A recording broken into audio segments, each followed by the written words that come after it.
আয়াত ৬ ইয়া আইয়ুহাল্লাযীনা আমানু কু আনফুসাকুম ওয়া আহলীকুম নারান ওয়াকুদুহান নাসু ওয়াল হিজারাতু আলাইহা মালাইকাতুন গিলাদুন শিদাদুল লা ইয়াসুনাল্লাহা মা আমারাহুম ওয়া ইয়াফআলুনা মা ইউমারুন।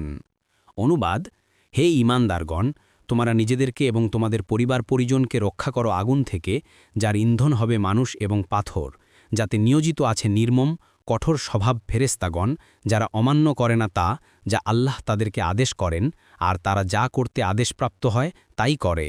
তাফসির ১ নং ফুটনোটের বিবরণ। এই আয়াতে সাধারণ মুসলিমদেরকে বলা হয়েছে, তোমরা নিজেদেরকে এবং তোমাদের পরিবার পরিজনকে জাহান্নামের অগ্নি থেকে রক্ষা করো। অতঃপর জাহান্নামের অগ্নির ভয়াবহতা উল্লেখ করে অবশেষে এ কথাও বলা হয়েছে যে, যারা জাহান্নামের যোগ্য পাত্র হবে তারা কোনো শক্তি, দলবল, খোসামদ অথবা ঘুষের মাধ্যমে জাহান্নামের নিয়োজিত কঠোরপ্রাণ ফেরেশতাদের কবল থেকে আত্মরক্ষা করতে সক্ষম হবে না। এই ফেরেশতাদের নাম জাবানিয়া।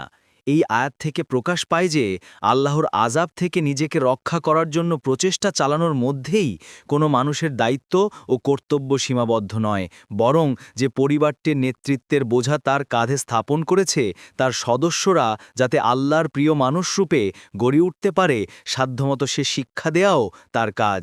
রাসূলুল্লাহ সাল্লাল্লাহু আলাইহি ওয়াসাল্লাম বলেছেন, তোমরা প্রত্যেকেই রাখাল বা দায়িত্বশীল এবং প্রত্যেকেই তার অধীনস্থ লোকদের সম্পর্কে জবাবদিহি করতে হবে।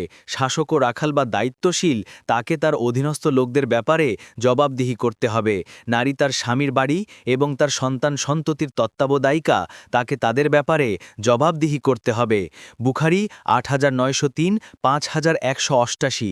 এর উপায় এই যে, আল্লাহ তাআলা তোমাদেরকে যেসব কাজ করতে নিষেধ করেছেন তোমরা তাদেরকে সেসব কাজ করতে নিষেধ করো, এবং যেসব কাজ করতে আদেশ করেছেন তোমরা পরিবার পরিজনকেও সেগুলো করতে আদেশ করো।